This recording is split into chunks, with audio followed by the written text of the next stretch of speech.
sentences or about 5 different flags. Beautiful message.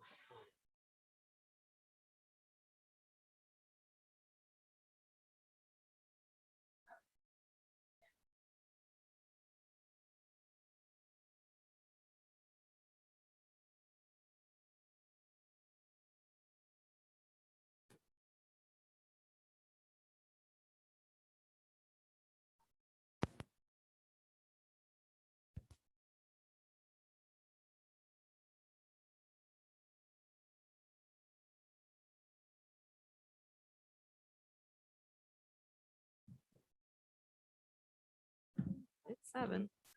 Hi, I'd like to call to order the regular meeting of the Morristown Township Board of Education is called to order.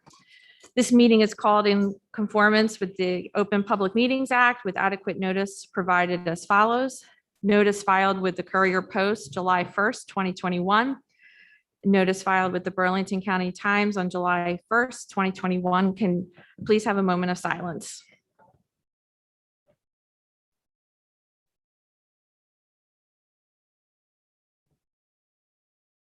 Please stand for the Pledge of Allegiance. I pledge allegiance to the flag of the United States of America and to the republic for which it stands, one nation, under God, indivisible, with liberty and justice for all.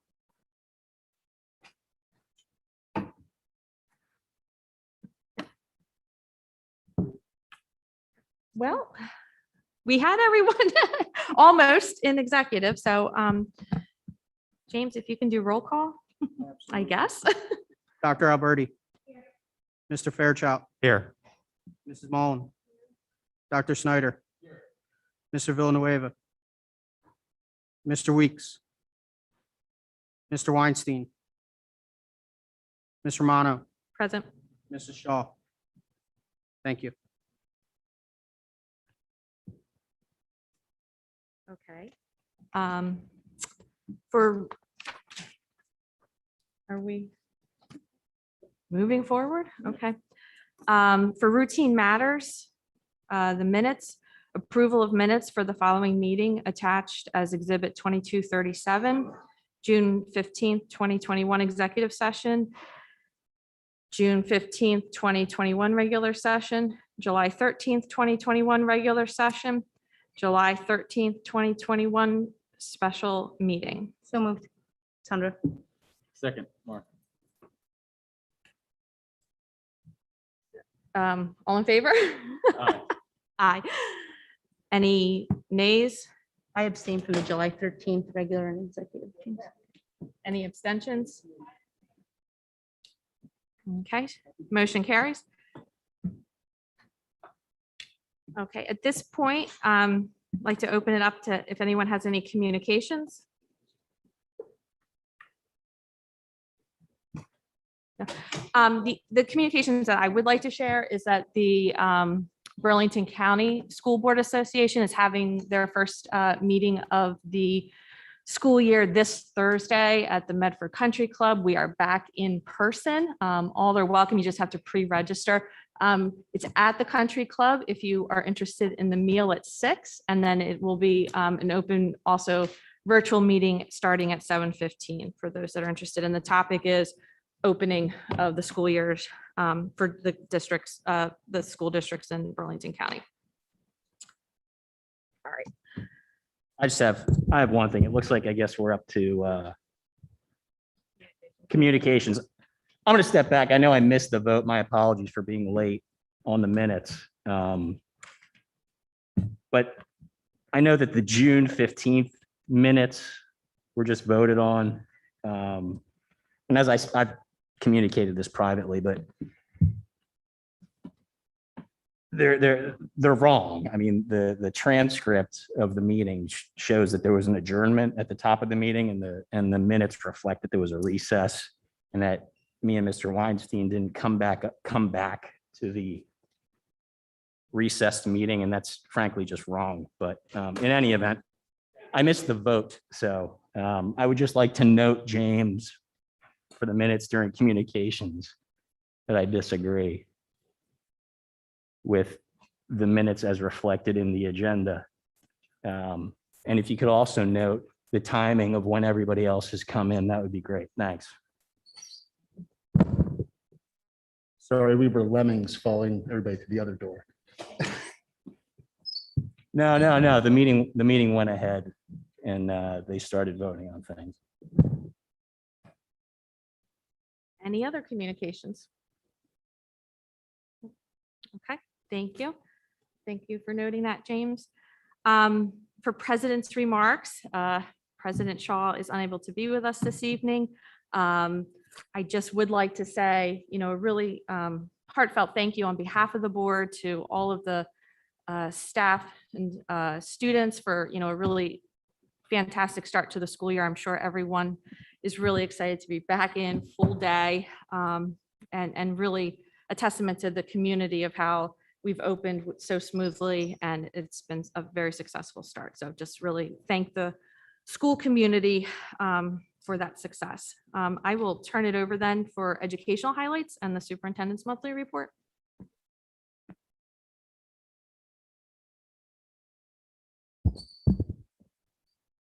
Good afternoon. Thank you, Madam Vice President.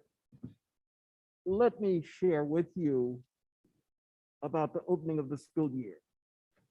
We had a very busy summer of preparing, planning, problem solving, and policy refinement for the district to ensure that we would have a safe return to full-time classes for our district. Our September restart is a big thanks to our central office staff, our principals, our vice principals, our supervisors, our custodian, and all other staff members working to prepare for the opening day. Our restart plans and all of our COVID-19 related health and safety information are available on our website.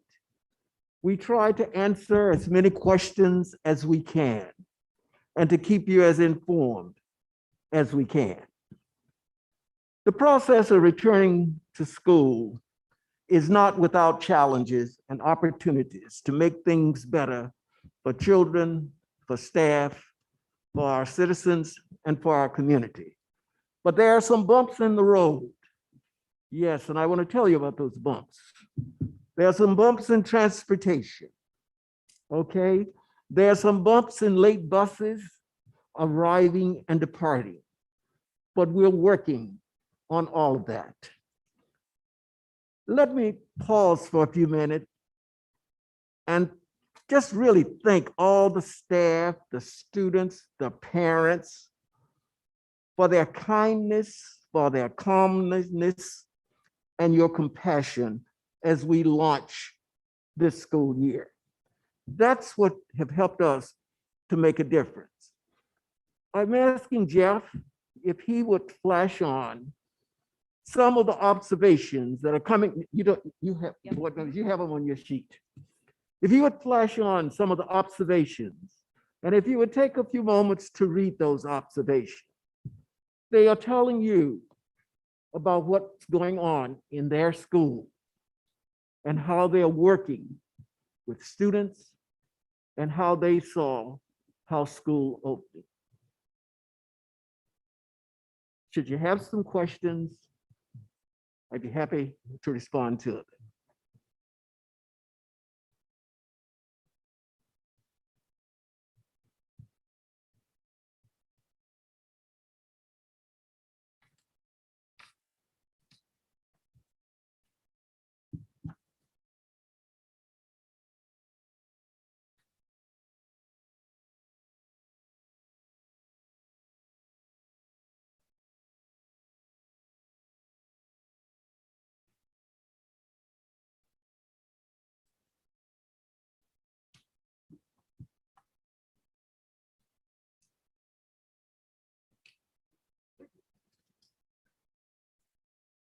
At this time, we usually have student representatives share a little bit about their represented grades. I know it's not listed in the agenda, but we can include that under educational highlights. So if the students would like to come down to the microphone and state your name and your grade and give an overview, we would love to hear that.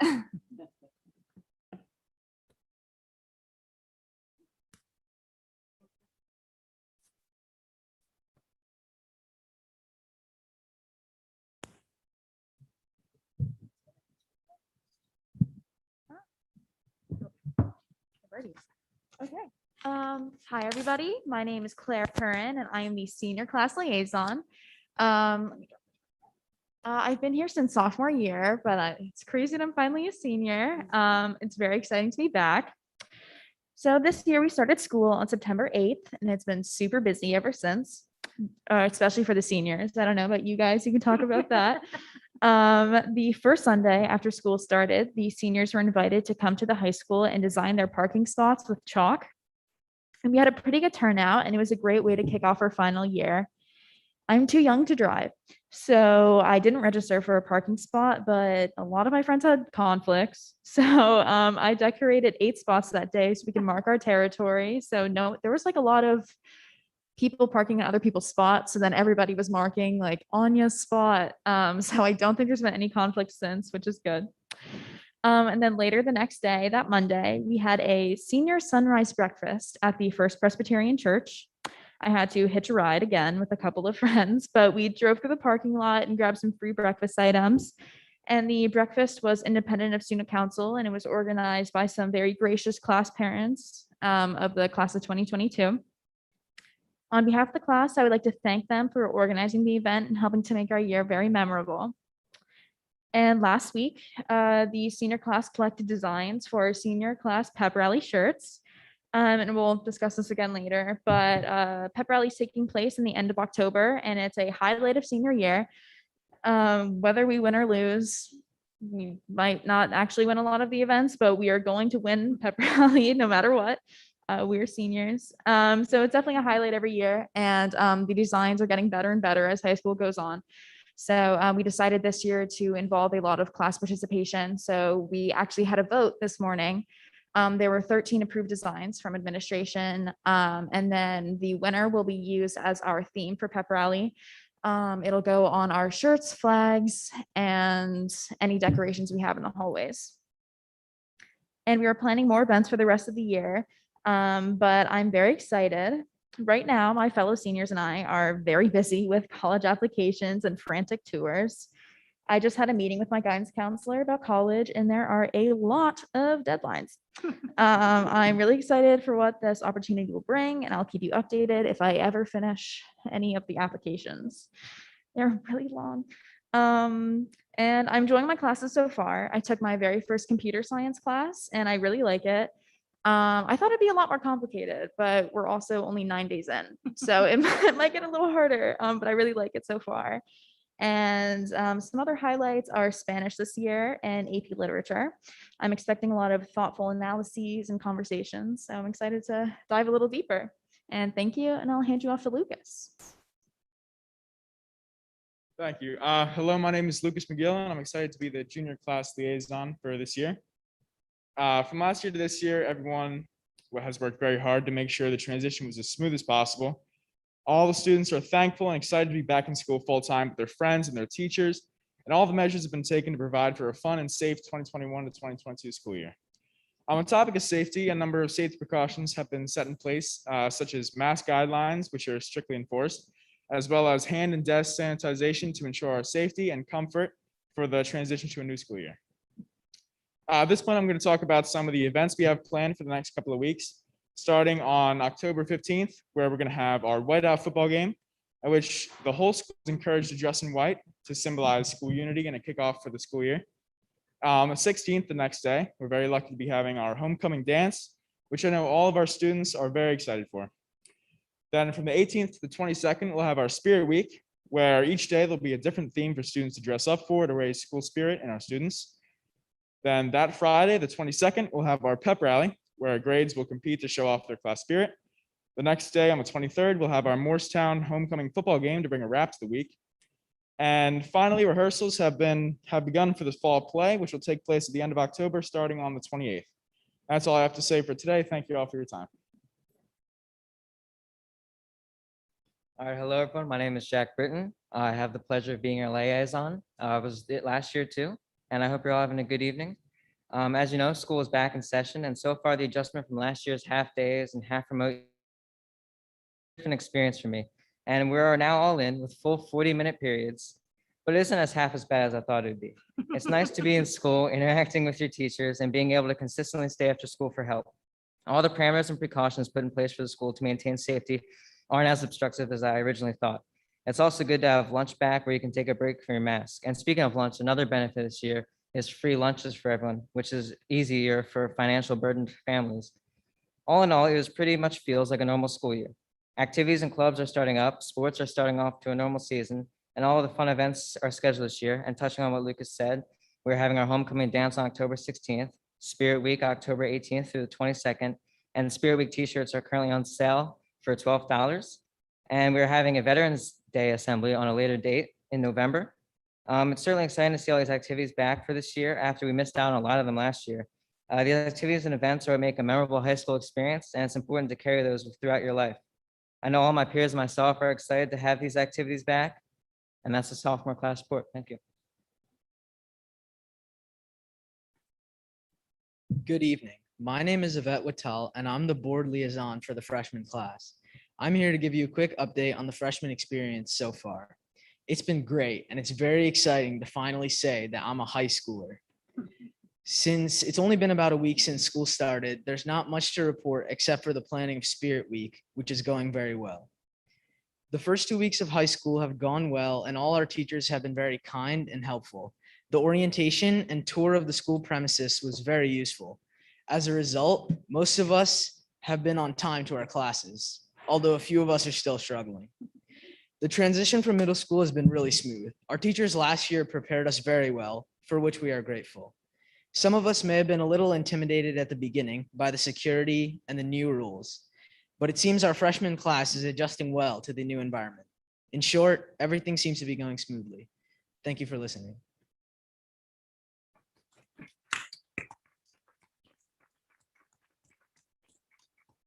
Thank you so much for that report. It's exciting to hear from the students as well, just, how positive the start of the school year has been. So appreciate hearing your experiences and all the planning going into Spirit Week. It seems like that's the hot activity coming up. At this time, if we can give board committee reports.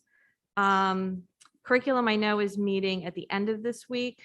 So F&O, Dave? Thank you, Ms. Romano. So we met yesterday, actually, so apologies for not getting any minutes out to everybody, but just didn't have a chance to type them up yet. F&O, as I said, met yesterday morning. Dr. Tate, Mr. Seibel, trying to read my own handwriting, it's gonna be tough. Well, anyway, the meeting went on. First, we discussed field trips. We are recommending approval of both the high school ski trip and the high school theater trip. We reviewed both of those applications and recommend the board do approve those. We discussed the start of the school year like we do every year as far as how the cleaning of our buildings are going. There was a few things going on, as always, when people are coming in, background checks are taking a long time to come back from the state. So the staff was a little bit short because of the fact that the background checks were held up, fingerprinting was held up, like many things are. So that has improved now that those people are through, they're here, numbers are where they need to be. So we're expecting that the cleaning will now be at the level we want it to be because we have the staff in the building that we need to have. We also discussed some of the discussions that have gone on in previous meetings. As you recall, prior contractor, their labor union came, spoke to us. There was supposed to be a follow-up meeting, which did occur between our district representatives, the representatives of our current service, and the union members that were here speaking to the district. Essentially, it came down to they're still asking us to rewrite our bid specs, the union is, in a way that would basically force us to use unionized labor from that particular union. We explained to them very nicely that That's not really what would happen. Even if we took cleaning back in-house, it would end up becoming NJEA, not their particular union that would actually be representing the class itself. And there was allegations from our current provider that if they don't stop making false accusations, that they may actually sue them for slander and defamation. So may heat up around us a little bit, just so everybody understands. There have been articles out there, but part of it is also there's just a lot of falsities being put out there. While discussions were cordial, there was not a lot of settlement coming out of that. We talked about utilizing the consortium out of Haddon Township for helping us with some of our communications issues, making sure that our communications become going forward in a more organized manner. It'd be a very small sum that we would be basically buying into the consortium to utilize the services. Buys about 12 days a year, but it's something we need to do now to kind of organize how we're going to change some of our communication, some of our branding going forward. And as we move forward as a district, we can then decide that we want to increase that utilization or do something different internally and how we want to address it. So again, we're recommending that we consider moving forward with the utilization of the consortium going forward. It's a very modest amount of money to really try to help the district communicate better, which is one of our main goals from our existing strategic plan. So it very much aligns with what we're doing. Then we had a discussion about the transportation. As you'll see on the agenda tonight, our existing transportation supervisor is departing the district. We do have a new one on the agenda coming in, which is good. But we also discussed some of the issues that are going around just generally with transportation. As you've seen in other states, some states are having their National Guard drive their buses because there's a severe shortage of busing, excuse me, not buses, but people to actually operate the buses. So we've had discussions about different ways that we could approach our internal and or external utilization of either contracted services or internal services and ways to try to increase the number of people available to drive buses. It's not just our problem. You're going to find out real soon that you're not even going to get products from Walmart because they can't get truck drivers. So it's really bad out there in that particular field. CDL licensed drivers are very, very hard to find. So any kids don't feel like going to college, CDL license may be a real good way to go. And then enrollment, we had discussion about enrollment, some of our caps that are coming up, where we are against it. We did have some issues in kindergarten, but we found a way to adjust. You'll see on the agenda again tonight, there's a 0.5 kindergarten that's coming onto the agenda that'll help pick up some of the issues we were having with kindergarten enrollment. And we're paying very close attention to some of our other grade levels where they are as to whether, as they approach cap, as to what we might need to do and what time of the year it is that we reach those numbers. So obviously that's always something we look at very closely. It does very much align to our budget issues, but if we're late in the year and we're approaching cap, it's much different than we're at the beginning of the year. We still have space, but if we get over the cap early in the year, we have different thoughts about how we have to approach that. So we'll continue to discuss. We discussed briefly the fact that the district was affirmed AA rating again. So we still have an excellent rating for borrowing, which is good news. Fiscal management's very high within the district, and that's much to the credit of our business administrator. And because of that, when we go in and actually refund the bonds, we'll be sure to probably get some of the best rates that you can get in the country right now, which is good stuff. We discussed our food service. NutriServe is going to be moving their employees to $15 an hour this year, which is good again. I mean, it's, we got to keep people that are here, and NutriServe wants to move them to $15 an hour. It does eat a little bit into our annual surplus that we receive from NutriServe, but it was going to go, if we didn't do it this year, it was going to happen next year. So we figured let NutriServe get ahead of the curve, let them keep the people that are here so they don't look elsewhere, and continue to provide us the services they've been providing. We discussed the fact the 2020-2021 audit will be starting this week. So more to come. And we discussed the RFPs that came in for labor relations specialist, and the committee did not act on those, but instead referred that back to the board president to decide how she wants to move forward, whether to convene a committee to look at those or what, but the committee itself did not make any recommendations or review the actual applications that came in. That's the report. Thank you. Any questions? Okay. At this point, Jack, can you share policy? Thank you. Policy met on September 13th. It was Mr. Romano, attended by Mr. Romano, Ms. Mullen, Mr. Villanueva, myself. For the administration, we had Dr. Benton, Dr. Tate, Mr. Heiser, and Dr. Fitz. All the policies on for first reading tonight are mandatory statutory changes. The same for second reading, they're all mandatory statutory changes. I'm going to highlight the ones that we discussed. I'm sorry, but first, the one thing that we discussed that is not a mandatory statutory change is the high school dress code. I'm sorry, the dress code. It's policy 5510, and we discussed the enforcement of it. Right, the board policy is pretty broad and appropriate, the committee found, but we were kind of a little concerned with some of the things that we were hearing outside from the community.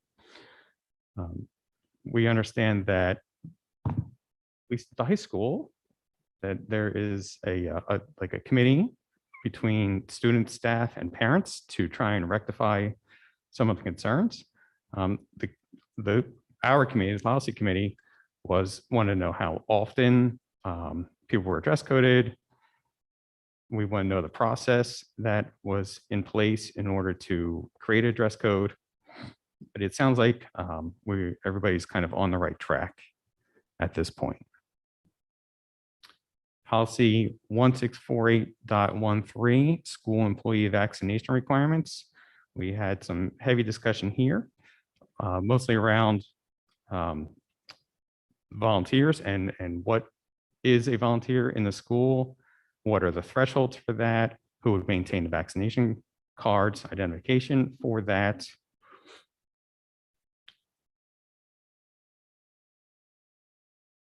(1648.13) also requires the road forward Appendix A to identify protocols. Those include frequency of testing, type of testing, provider of testing, payment of testing. So there's some language in there in this agenda. That language will probably be modified. It's not great language. The intent is there, but some of us on the board would like to see that change. So that's probably going to change between now and second reading. 1648.11, which is on for second reading. There was discussion around building level mask breaks and whether or not just kind of what to do with those. Our direction was to have the administration go to the principal and cabinet meeting and come back with some more discussion. Also in 1648.11 Appendix J, there was a change where the language was live stream. That was changed to synchronous instruction.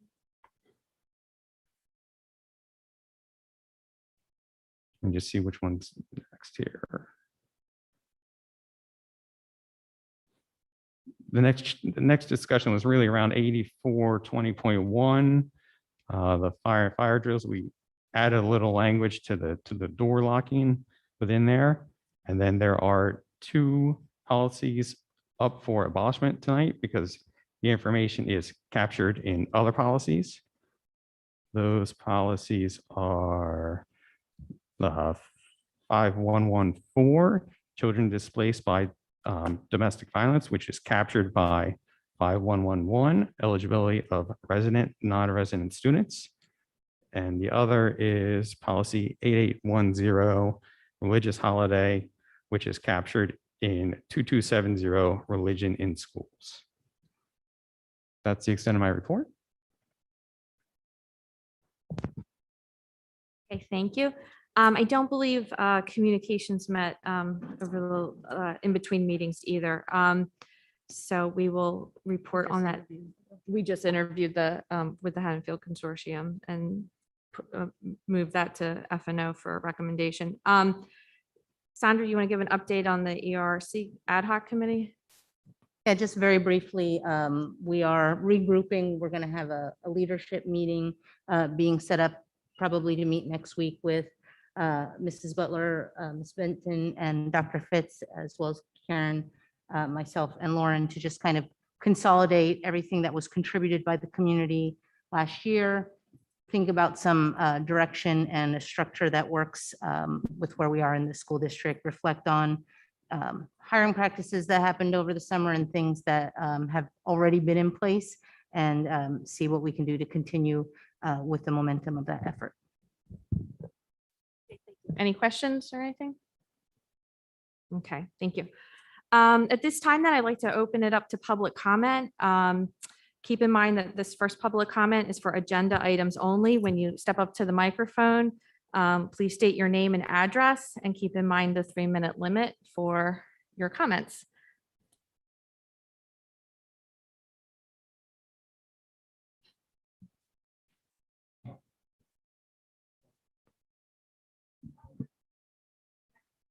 To open public comment?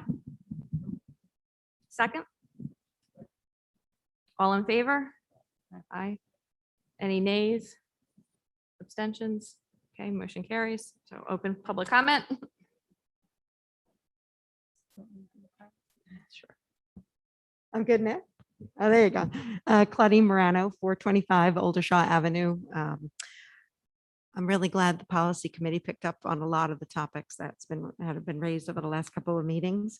Probably need a little more clarification for everyone on the dress code. As far as I understand, the board policy is pretty broad and the interpretation might be more challenging at schools. So maybe that policy will give some specific guidance to the administration on how to make it more cohesive. I think that's what most parents are looking for, predictability, right? I think even our senior representative may have been in violation of technically dress code in the high school, based on what I've seen with the skirts and the shorts from our own kids. So you see how hard it is to dress according to the dress code. I wanted to just clarify the school vaccination requirement. You were talking about the requirement and implementation of the requirement, the testing, not, we previously were asked if the school district was going to publish vaccination rates by October 18th deadline for staff and even for the school district in itself. So I know we put that out there to Dr. Fitz at some point. So I'd like some, clarification on whether that's possible. One more thing, I know from other school districts, in order to eliminate the burden of the daily alerts of the COVID cases, they've been handling it on a dashboard. So, the state accepts this dashboard as the notification requirement. So it could possibly save a lot of, emails and notification going out to parents and a lot of phone calls and, kind of confusion if you had a dashboard that listed the cases and, kind of the cumulative run through. So I've seen other districts, and I understand the bus situation incredibly. I think just in the news today, Camden School District is offering parents $1,000 each to drive their kids to school. So we're lucky so far, and it's not just the staffing, but it's ensuring that the bus drivers are vaccinated and won't have to quarantine if they're ever exposed. So you lose them through the quarantine process. Let's see.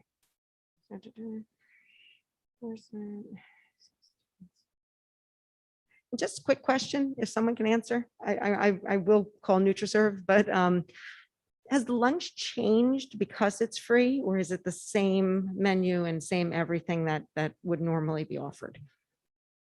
Does anyone know if there's been adjustments? Nothing's changed. It's the Okay. same, just like last year when you had the packages come home. Yeah. It was the same lunches they would be eating at school. Same thing this year. Okay. It's just now prepared. I have a very hungry 14-year-old, so 10:30 lunch, she's calling me for Chick-fil-A. Okay, I think that's it. Thank you. Thank you. Hello, I'm Kainat Adil. I'm a sophomore at Morristown High School. This is a speech written by Jasleen Kelsey, a senior. She couldn't be here, so I'm reading this on behalf. So the dress code at MHS needs to be changed. I'm Jasleen Calsey, a senior at Morristown High School, and I'm tired of being told that having my shoulders out is inappropriate. I'm tired of seeing my peers being reprimanded for normal parts of their body, whether it be a sliver of their stomach or because their fingertips didn't reach the bottom of their shorts. Parts of our body should not be viewed as distractions nor as inappropriate. It makes girls feel uncomfortable in their bodies and about their bodies, and that's not appropriate for the school environment. Furthermore, the language stated in the dress code at MHS is very antiquated and fails at creating a universal standard. Too many things are left to the individual teacher's discretion, which leads to the dress code being enforced inconsistently. For example, the first point in the dress code states that all attire should be neat and clean. What does neat and clean mean, and how does one decide that? This allows for faculty's personal biases of what is neat and clean apparel to get in the way of coding students. Certain styles in different cultures can be viewed as neither neat nor as clean. Neat or clean, and if a teacher has a pre-existing bias about the culture or style of a dress, they can unfairly code a student. The second point in the dress codes read that apparel should not be sheer, brief, low-cutting, or revealing above or below the waist as to be embarrassing or indecent to those wearing it or to those seeing it. One style of dress that is embarrassing or indecent to a person can be considered opposite to another. How is this creating a standard for teachers to dress code on? Showing shoulders can be embarrassing and indecent to one teacher, and to the other, the teacher might not care at all. Furthermore, the point focuses more on the individual who is being scrutinized for their clothing rather than the actual clothing itself. These rules in the dress code that leave it up to the teachers to decide should be revised. The language in the dress code is antiquated because it targets specific clothing to mostly, with a few exceptions, only women wear. No halter tops, no backless, no tube tops, mini skirts aren't allowed, no excessively high heels. Students are not to brush their hair or use makeup or lotion in class. If a dress code is going to have a universal standard for all students, the language should be gender neutral. I suggest that we revise the dress code to be more gender neutral so that it can be fair to all students and especially the girls at Morristown High School. Thank you. Hello, my name's Brooke Blizzard. I'm a senior at Morristown High School. As you know, there's been an issue with the dress code for the past 15 years now. Throughout the years, our generation has become more educated on the issues facing our community. If you know, we've started a petition about a week ago and it has almost 3,000 signatures. We've been working alongside Mayor Gillespie and Quinton Law to create a gender neutral code and advocate for others. This is the year that we as a community changed this. Last Wednesday, we did a protest where the girls in my school wore tank tops and showed their shoulders. We found that the protest itself was not disruptive in any way, but getting dress coded was the thing pulling us out of our education. Although administration may not think it, the dress code is teaching women that it's their fault for the way that people perceive them. Students don't need a dress for a work environment because this is school. We come here to learn, not work. Last week, myself and my teammate, Jasleen Kelsey, sat down with the principal and discussed this dilemma. They were amazing and agreed to sit down with us and create a dress code that is appropriate to this generation.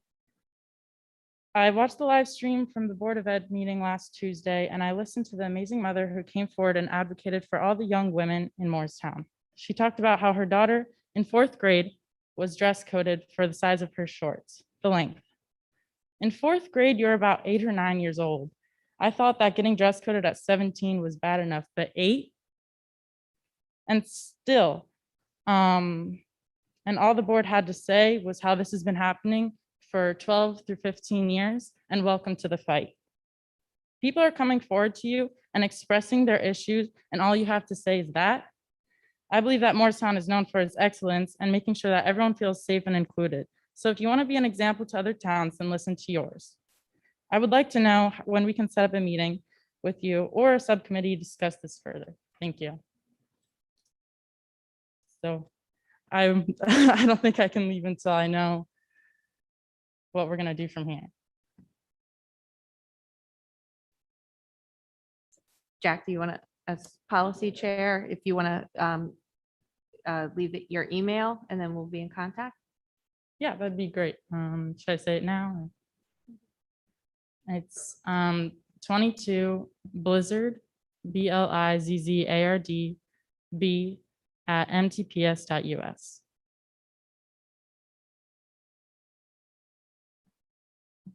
Hi, my name is Abby Zippin, and I'm a freshman at Morristown High School. Clothing should not be a distraction to the educational process. This is a line from the Morristown Upper Elementary School dress code. I was 8 years old when I first had to worry about what the students and teachers in my class were thinking about me because of what I was wearing. I'm now 14 years old, and I still have these fears.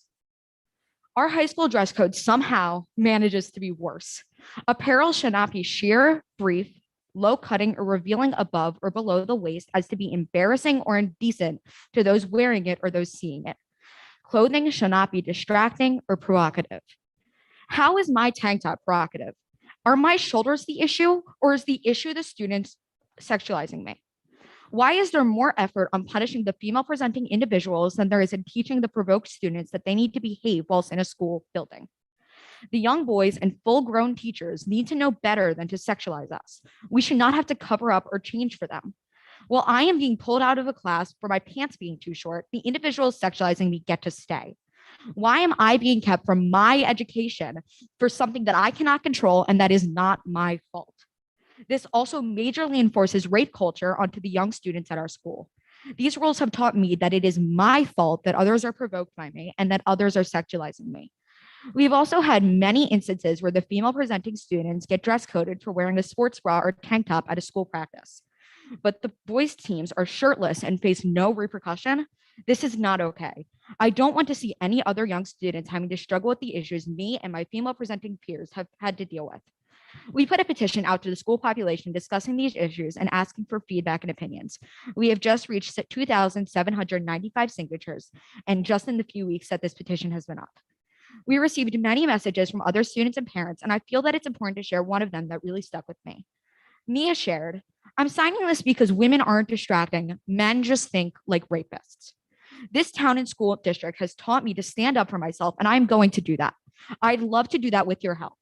Thank you for listening to me, and I hope we can work together to better improve our dress code that will benefit the Morristown School District." Hi. Hi, I'm Maddie Zippin. I'm a freshman at the Morristown High School. I'm here to talk about the dress code at the high school, and there are a few things in the dress code that can be both offensive and outdated. There is wording used like embarrassing or indecent. The dress code is a lot more restrictive for feminine presenting individuals. There are words thrown around like embarrassing and indecent. This is also talked about in undergarments that should not be seen for any circumstance. This is problematic because as an athlete, I know that some days we can have practice in temperatures upward to 100. Sometimes I want to run around in my sports bra and I get yelled at. And a boy can run around in his bare chest and no one bats an eye.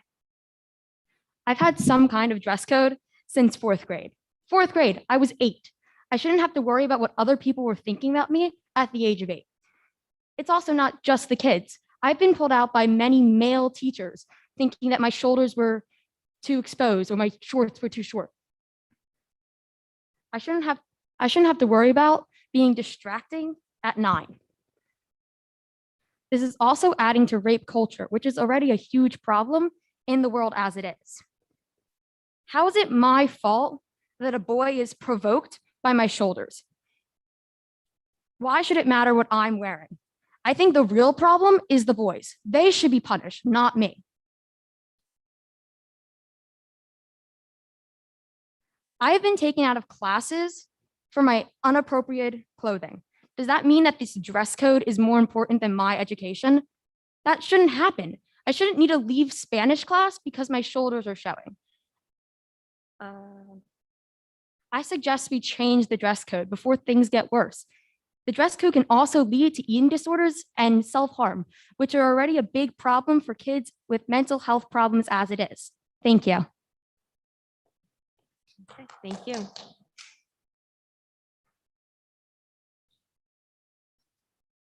Good Evening, everyone. I just want to say I'm the mother of one of these lovely ladies, and I thought they did a great job tonight. It's my first time visiting you. Thank you all. Oh, can so you give much your for name being and here. address, Oh, please? Sure. It's Dina Blizzard. It's 16 Greenvale Road in Morristown, New Jersey. Thank you. So I just had a quick question, just so I can know best how to help them move forward. I know you said, Mr. Fairchild, that you have the email, but what has been the history? It seems like this issue has come before you before.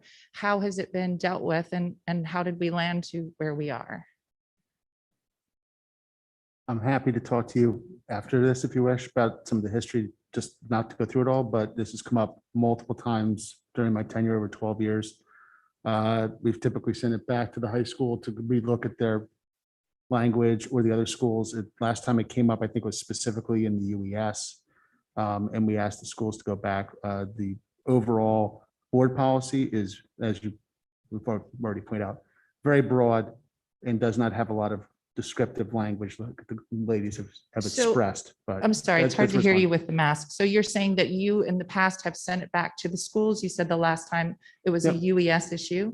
So you send it to the UES, and then what happens And there? then we ask the superintendents typically to just, work with the students and the administration to try to come up with a more acceptable code for each So school. does the policy ultimately come from the superintendent and the individual schools, or is there a district-wide? There's a district-wide policy, which Okay. Mr. Fairchild was talking about earlier, that's very, very broad.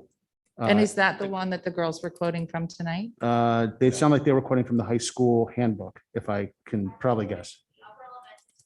Okay, there you go. Yeah, Okay. they're the handbooks. And each school so has. is there ever going to be a more definitive district-wide, or is it always eventually going to come down to each individual school? So the answer to that is, it's always been a little different because quite frankly, different schools have had different things. Elementary kids dress very differently than high school kids have over the years, just by age, we all do. Right, but So- it sounds like some of the issues are the same, right? The length of the shorts or It's been not always, it's been bearing. the issues that have come up year over year and, So- look, if this is the year to fix it, this is the year to yeah. address it. I'm not arguing that point. Yeah. And if Happy I can just, because the public comment really is just for public comment instead of a back and forth. I'm sure Dr. Fitz, maybe you can follow up with Ms. Blizzard and give a little bit more information to her. Thank you. And what is your? Dr. role? Fitz is our Doc- current superintendent. Oh, fabulous. Well, you're the guy then. Wonderful. So thank you so much. I appreciate it.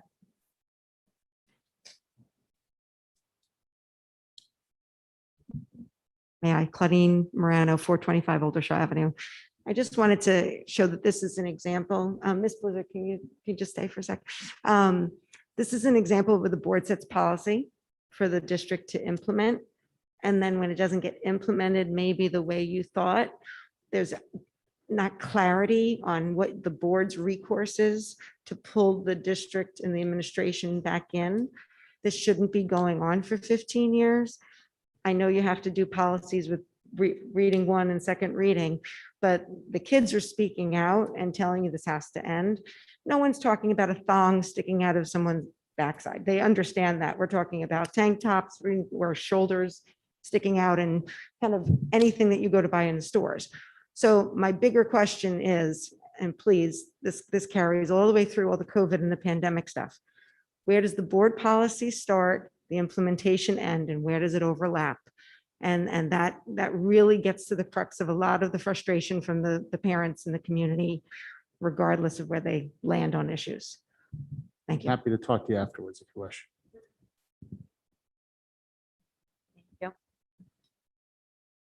Any other comments? Okay, at this time then, can I have a motion to close public comment? So moved, David.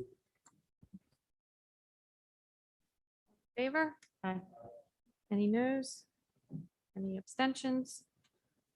Okay, motion carries. Okay, we'll move on now to board reports. The business administrator, board secretary, financial reports of the board secretary, June 22nd or June 2021, exhibit 2238. Treasurer's report, June 2020, exhibit 2239. Resolution of Board of Education's monthly certification budgetary major account fund status. Be it resolved, board secretary's monthly certification budgetary line item status pursuant NJAC 6823A 1610C3. I certify that a budgetary line item account has obligations and payments, contractual orders, which in total exceed the amount appropriated by the District Board of Education pursuant NJSA 18A 22.8 pursuant NJAC 6823A 1610C4. We certify that after review of the Secretary's monthly financial report appropriation section and upon consultation with the appropriate district officials, to the best of our knowledge, no major account or fund has ever been expended in violation of NJAC 6823A-1610B, and their sufficient funds are available to meet the district's financial obligations for the remainder of the fiscal year. 3, approval of budget transfers. I recommend approval of the budget transfers of the month of June 2021 attached as Exhibit 2240. Approval of bills. I recommend approval of bills in the amount of $3,822,289 attached as Exhibit 2241. Approval of items 1 through 4. Can I get a motion? Second, Sandra. All in favor? Aye. I'm Any- going to abstain from A4. One abstention, any noes? Okay. Motion carries. Moving on to superintendent report. 2021-2022 memorandum agreement of 2021-2022 live streaming memorandum of understanding between the Morristown Township School District and Morristown Township Police Department. Can I get a motion to recommend approval of the 2021-2022 memorandum of agreement and the 2021-2022 live streaming memorandum of understanding between Morristown Township School District and the Morristown Township Police Department? So moved, Sandra. All in favor? Aye. Any noes? Abstentions? Motion carries. Moving on to policies and procedures. For first reading, the policy committee has reviewed the file codes listed in the attached exhibit and recommends the following policies and regulations be entered on first reading. Policy 164813, school employee vaccination requirements. Policy 2422, comprehensive health and physical education. Policy 2467, surrogate parents and resource family parents. Policy 5111, eligibility of residents, non-resident students. Policy 5116, education of homeless children. Policy 7432, eye protection. Regulation 7432, eye protection. Policy 8420, emergency and crisis situations. Regulation 8420.1, fire and fire drills. And then policy 8540, school nutrition programs. Can I get a motion that the board enters on first reading the policies and regulations listed above in exhibits 2242? So moved. Actually, you probably need We're to gonna move 1 through 3. go 1 through 3. Keep going. All right, second reading, the policy committee has reviewed the file codes listed in the attached exhibit and recommends the following policies and regulations as entered on second reading. Policy 164811, the road forward COVID-19 health and safety. Policy 546002, bridge year pilot program. Regulation 5460.02, bridge year pilot program. Regulation 6471, school district travel. Policy 8561, procurement of procedures of school nutrition programs. And then moving down to number 3, policies and regulations to be abolished. The policy committee has reviewed the files, codes listed in the attached exhibit and recommend the following policies be abolished. Policy 5114, children displaced by domestic violence, and policy 8810, religious holidays. Now, can I get a motion to approve items 1 through 3? Second. I have a question. Mhm. I wonder if Mr. Comegno can answer. Nope. That's right. Some of these policies have regulations that the board approves. Is that predetermined? I think the dress code is an interesting example of there's a board policy. Most of the handbooks we consider to be regulations. Is there an opportunity for the board to consider a regulation to the dress code policy?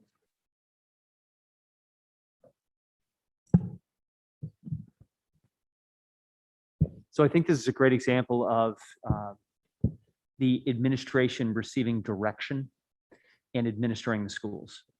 And certainly the Board of Education, frankly, celebrates the public speech that we heard and students coming out and speaking their mind. And it's wonderful that these are Morristown students and they carry themselves so eloquently and they present the way they do. The board takes that into consideration and directs the superintendent to follow law, to follow regulation, and to administer the schools in an appropriate fashion. I do not know if it is a common practice for schools to have a regulation which would provide specifics for a dress code. I think it is probably unlikely. I think it's much more likely that we would have a policy that would cite statute and regulation and case law, because there's extensive when it comes to school authority to provide an environment conducive to learning. And that's what we're talking about here. We heard an articulation of concerns about that, about language. And it is balancing those concerns and making sure that the learning environment is appropriate and is appropriate considering gender and expression and all of those things, especially in a public setting, not in an independent school. But a very long-winded way of saying, I think it is unlikely that a Board of Education would develop a regulation, but it is certainly appropriate, just as we heard tonight, for the board to ask the administration to follow up to make sure that within each of the buildings, considering maturity and otherwise, that the board's goals as established in the policy are being carried out in the language, the specifics of the dress codes.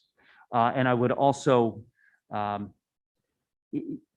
think Mr. Fairchild's comments before were spot on in noting that there were questions that were directed to and followed up with to the administration, not that the board is directing the administration, certainly at the building level, to take any kind of action, because that follows Dr. Fitz's chain of command, if you will. Does that answer your question? Yeah, I think in the past, if I recall, we've at least seen the student handbook, and I don't know if we've formally approved as a board the student handbook.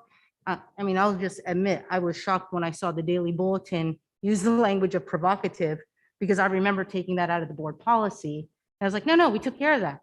And Lauren told me at the last meeting, have you read the daily bulletin? It says provocative. And so that would be an example of a contradiction in my mind of a change in policy to district. So I would be interested in knowing, how we might move forward to either review the handbook just to make sure it's not in contradiction without over managing the school district. Yeah, and this gets right to that line that we heard another speaker talk about, this interplay, between policy and administrative action. But certainly it's appropriate for the administration to make sure that what is in the handbooks and what is being enforced and what's being implemented and what the message is consistent with the larger direction of the board policy.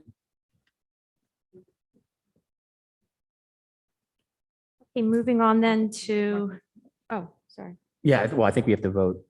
But before we do that, I wanted to talk about the employee vaccination policy that's on for first reading tonight. I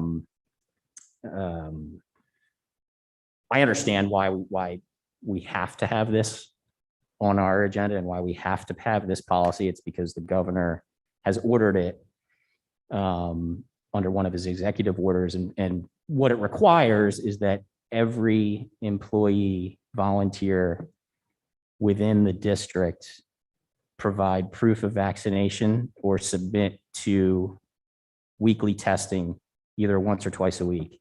And while I am all for vaccines for those that want it, and my family's vaccinated, I'm vaccinated, I support vaccination.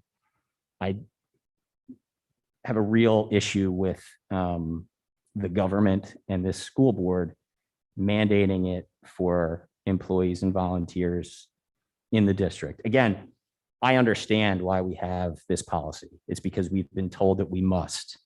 My concern is that there is no exception for health, religion.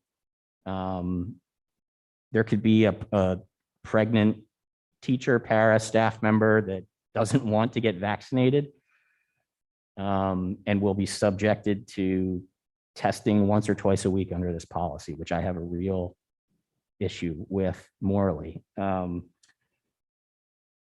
also concerned about who's going to pay for the testing. I know that there is some state funds that will pay for these tests, but that fund isn't going to last forever. And at some point, paying for these tests is going to fall either on the district or on individual teachers and staff members in the community, which I just find appalling. And so another concern is what does fully vaccinated mean? Right, like we've got, there's talk about a booster. Is that at some point going to be the standard for being fully vaccinated? And another concern then is what next, right? Is there going to be a mandate for students to be vaccinated at some point, which really scares me.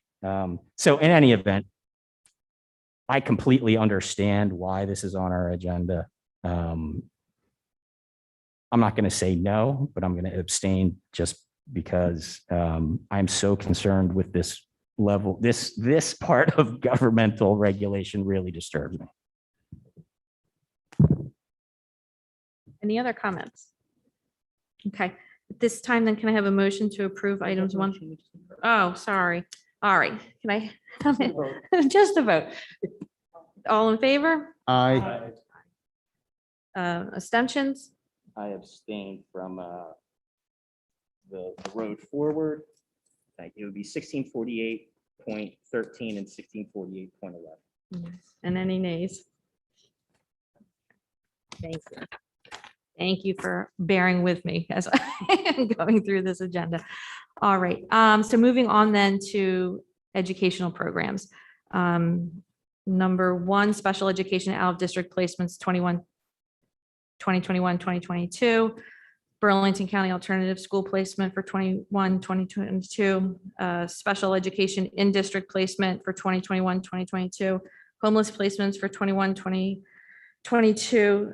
Starlight Home Care Agency Incorporated, Star Pediatric Home Care Agency Nursing Services, Special Education Services Contract, Special Education Services Contract, Special Education Services Contract, Special Education Services Contract, Consulting Service Agreement, Consulting Service Agreement. Can I get a motion for approval of items 1 through 11?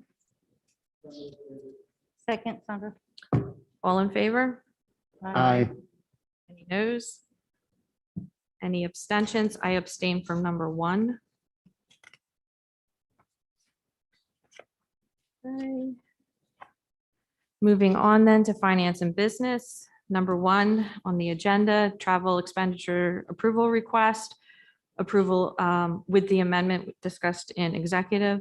Approval of state contract and consortium vendor purchases. Number 3, 2021 addressing student learning loss comp grant. Number 4, non-resident tuition students 2022. 5, overnight student trip.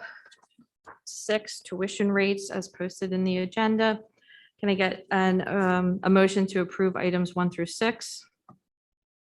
So moved, Sandra. Second. All in favor? Aye. Nays? Abstentions? Okay. Motion carries. Employee relations. As we go through appointments. Number 1, professional staff, support staff as posted in the agenda. Number 2, leave of absence and extension to leave of absence. Number 3, change of position and FTE. 4, extension of contracts. 5, retirements. 6, resignations. 7, substitutes. 8, movement on the salary guide. 9, athletics. 10, co-curricular stipends. 11, bus duty. 12, adjustments to transportation hours. 13, opening day PD presenters. 14, high school after-school discipline monitors. 15, summer placement testing procedures. 16 nursing hours, 17 high school Saturday detention. As amended, can I get a motion to approve as amended and executive approval of items 1 through 17? So move. Is that a drop mic? Second. All in favor? Oh, we need a roll call. Can I just confirm the two changes? Just want to make sure. Yep. So we're adding in the new transportation, correct? And we're changing the actual description of item 16, is that correct? Can we just get what item 16 is going to say in the official, just what it's going to say? For executive session, I have number 16 stated as summer nursing hours, if the board is in agreement with that. That's correct. I just want to make sure.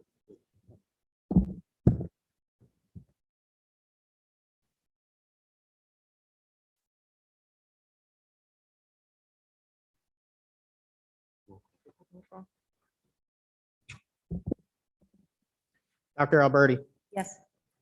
Mr. Fairchild, Yes. Mrs. Mullen, Dr. Snyder, Mr. Villanueva, Mr. Weeks, Yes. Mr. Weinstein, Yes. Ms. Romano, Yes. Mrs. Shaw. Thank you. Motion carries. Thank you.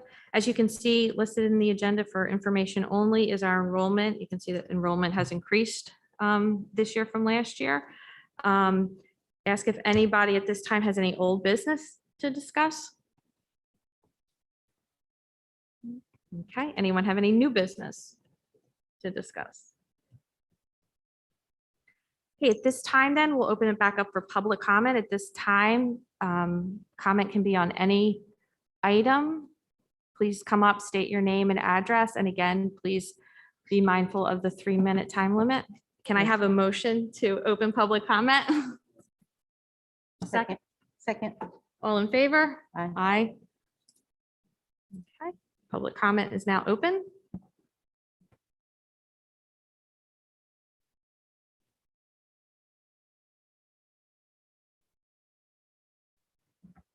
Not seeing any public comment. Can I get a motion to close public comment? Motion to close, David. Second. All in favor? Aye. Okay, at this time, can I get a motion for adjournment? Motion to adjourn, David. Second, Wait, was that adjourn or recess? Adjourn. adjournment. You seconded, Mark? Yes, yes. All in favor? Aye. Aye. Thank you all for coming.